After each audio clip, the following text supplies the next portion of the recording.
My colleague and world news anchor Diane Sawyer joins us with the latest in our ongoing ABC News series, Hidden America. This one from the streets of Chicago.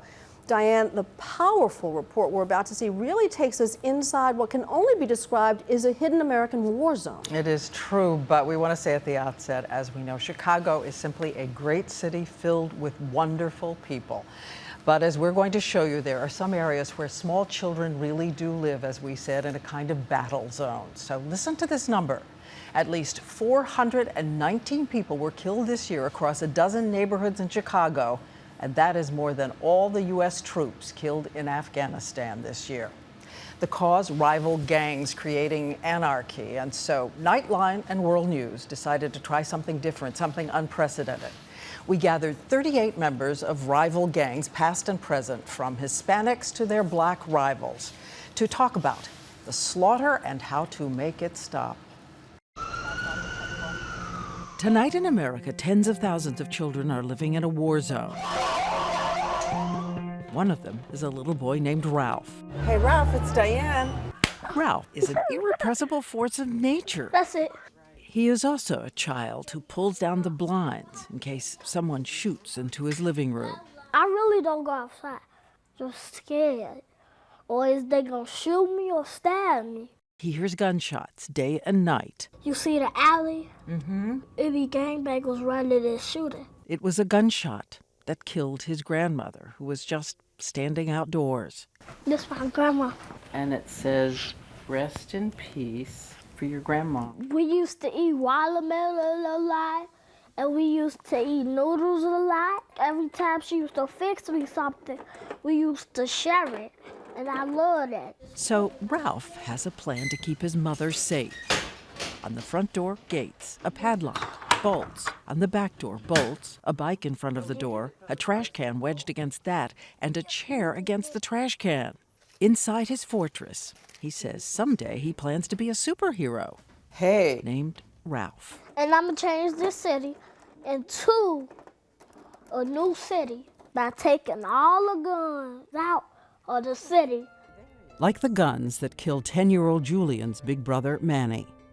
My brother was shot and killed Halloween night at a gas station when we went to get a can of Coca-Cola. Your brother was paralyzed. Yes. Did you go to see him? Yeah, I went to see him a couple times. But my brother, he wasn't healing up right, so it was a really tough decision for my parents to make, but they decided to let him pass. Did they talk to you about it? I remember the day in the hospital, I told my mom, man, I can't wait until Mandy could come home. My mom said, Mandy isn't coming home. So I just wanted to make sure he knows, I love you, Mandy. They are children growing up in neighborhoods where haunted mothers walk the street carrying pictures of lost daughters and sons. I keep telling them to stop, they just don't want to stop. They not listening. Where's that coming from? Where police are stretched thin, city officials enraged. Take your gang conflict away from a 7-year-old. Who raised you? The city is up against 100,000 gang members, young, angry, leaderless, some just 13 years old and carrying a gun. So we send out word we want to try something different. With the anti-violence group Ceasefire, we asked to hold a meeting.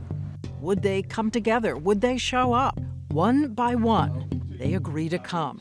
Gang members, some in the past, most in the present. They're told to get rid of their weapons. No box cutters, no knives.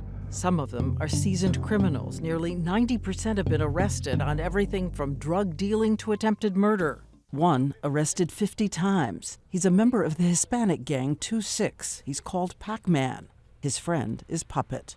I enjoy fighting, I'm not gonna lie. There was also Mr. Blast from the Four Corner Hustlers. I used to go through shootouts, getting into altercations with police. Jessica, a black disciple, and Dre from the Black P-Stones. It is dusk when 38 of them come to St. Sabina Church on the turbulent South Side. It is headed by an impassioned priest, Father Michael Pfleger. At the end of the day, we stopped the shooting. I'm the happiest man in the world. And the head of Ceasefire Illinois, Tio Hardeman, makes it clear this is an unprecedented event. We had guys from the South Side, West Side, and the Latino community. People who might be shot if they invade each other's territory. Walk in and sit down. Thank you. We know they are suspicious of us and each other. We tell them our purpose, find one concrete action that night that can help stop the violence. There, too, my ABC News colleague Alex Perez, who grew up in these neighborhoods. And so the meeting begins. We pose the question.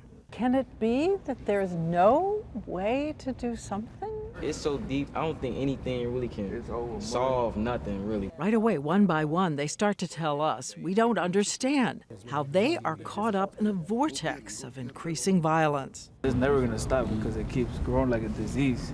People ain't out here just shooting to shoot. If they shooting at you, they trying to kill you. And kill you over something as petty as an insult, a text. Revenge. People do something to one of your friends, you want to do something back. Revenge. Everybody want to be, you know, famous, and everybody want to get their name out there and stuff. And the biggest name out there is a 17-year-old rapper named Chief Keef, who's signed by a major record label, Interscope. But police say they arrested him for pulling a gun on an officer. His YouTube video has received 17 million hits. On it, he reminds people they better not talk to the cops. And remember, he's talking to kids who say they can get guns as easy as a bag of chips. How many here think that they believe that they could be that voice to try to put somebody in check or say, man, you don't want to do that?